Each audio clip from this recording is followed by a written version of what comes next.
Hello বন্ধুরা, আজকে আমি দুধ পুলি বানিয়েছি। এটা চালের গুঁড়ো আর চিনি আর একটু নারকেল নিয়ে করে এটা পুর বানিয়ে নিয়েছি গরম জল দিয়ে। তারপরে এমনি লম্বা লম্বা করে ছোটো ছোটো পুলি তুলোর মতন বানিয়েছি। দেখো, গোল যেমনি বানাতে পারো, যার যেমনি শখ। ঠিক আছে, এটার স্টারও বানানো যায়, বাচ্চারা খেতে পছন্দ করে খুবই।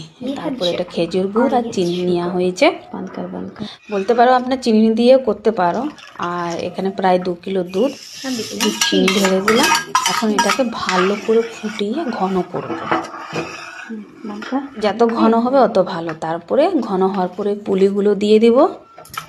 এখন এই পুলিগুলো দিয়ে আমাকে মিডিয়ামে ফুটাতে হবে। দেখো, এমনি গাঢ় হওয়া উচিত, একদম গাঢ় হয়ে যাবে। ভালো করে নেড়ে চেড়ে দেখবে যে হ্যাঁ, যে এটা গাঢ় হয়ে গেছে। তারপরে এটার মধ্যে গ্যাস বন্ধ করে এটার মধ্যে গুড় ঢালতে হবে, কেন কি না তো দুধ কেটে যাবে।